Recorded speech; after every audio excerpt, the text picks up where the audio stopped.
Tanchi, hello. I am doing a quick video and I really wanted to show you this space here. So first of all, my name is Natalie Pepin, Kakisimo Isqueo, and I am here at the land where I live, where I used to live, and my home burned down in March.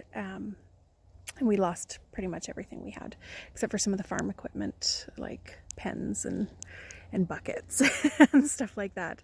And the house, it used to be just across the driveway from where I am right now. And in my tradition, we don't really rebuild a house on top of where there was one and there was a fire or a tragedy. So I picked this spot right here for where the house is going to go, and I think it's just perfect for so many reasons, technical reasons when it comes to home building. Such a better spot for a house. However, I'll save you those details, and if you want to nerd out on what makes a good spot for a house, we can always chat. But you can see behind me there's some concrete pilings that were dug and forms put in and then backfilled and filled with concrete very recently. And so this is the space where the house is going to go. You can see there's the forest in the background there, and it actually goes all the way around except for right where the front door is, which is going to be the driveway or parking pad. And so I've been doing the work of clearing this space and putting in the foundation before winter. And, you know, originally when the house burnt down, I didn't know that I would rebuild right away. And it became very important to me that I rebuilt. And I wanted to share with you why that is. So there's obvious reasons why it's important to have a home. I have a family, I have children, I run 2 businesses from my home. And this is what allows me to support my family. And so a house is important for those reasons. However, there's other reasons why I feel it's really important to be here in this place.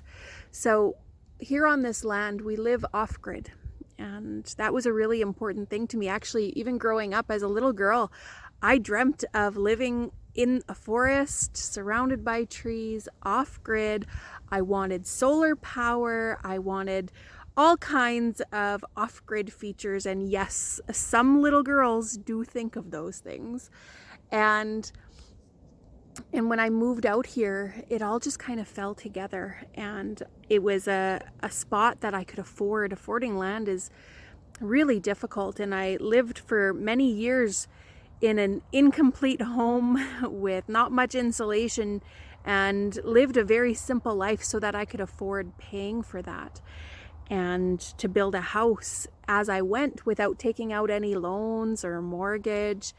And that's what I did. And it's such a dream come true to be able to do that. And one of the reasons it's a dream come true is it's really important to me to live close to the land. And a lot of the work that I do is about helping reconnect people to the land and to live in a way that is not only light on the land, but helps remind us of our roots and allows us to live in a healthy way for us, but also for the earth. And one of the ways that I do that is through our food sovereignty camps. Now, we've been running food sovereignty camps and sharing on the topic of food sovereignty for even longer than the camps have been happening. However, this year we've been blessed to have multiple camps out on the land sharing our relationship with the land, how to preserve food, wild, edible food on the landscape here, how to grow a garden, all of these important things. And all of this is based on a relationship with the land. Now, I have a relationship with this land where I have lived for many years, and it's very difficult to live out those teachings and that relationship when you're not there. And right now I can't be here because there's no home for my family.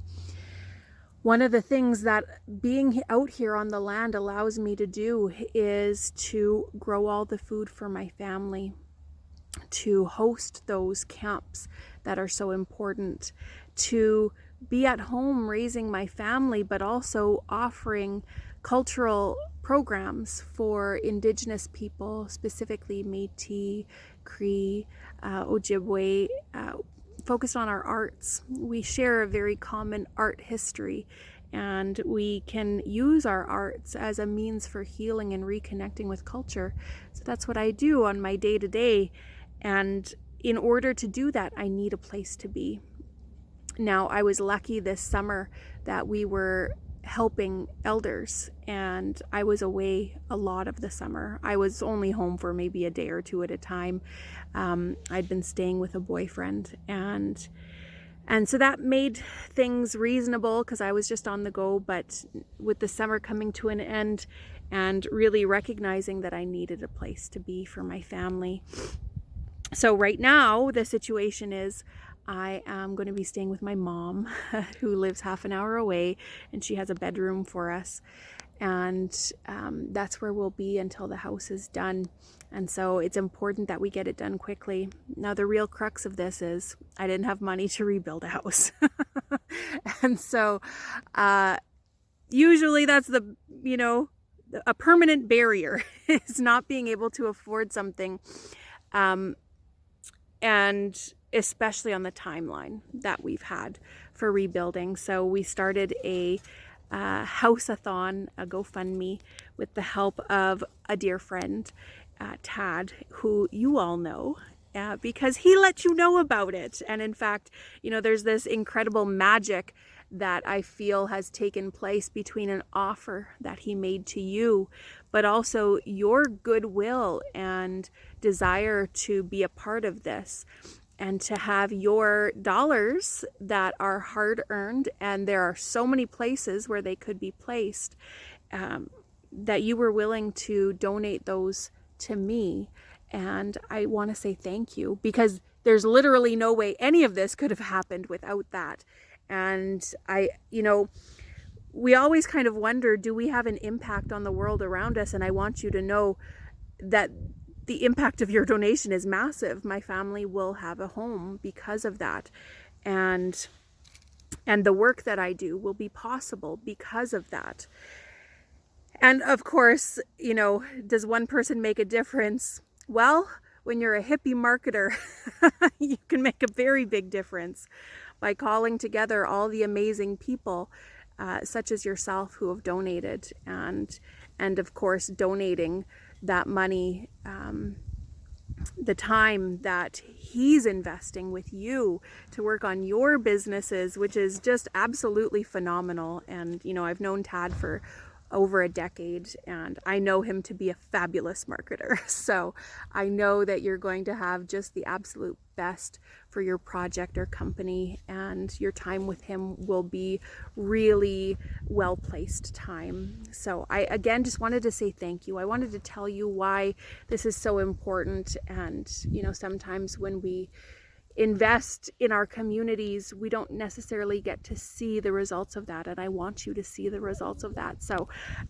one last time, I'm just going to show you this space where I am and show you where this home will be standing shortly. We're going to be working on the frame for the house coming up really shortly. Here's the forest again, and I'm going to share that with you and post it on YouTube so you can follow all of those important aspects of home building that your donations have made possible. So thank you. Hi.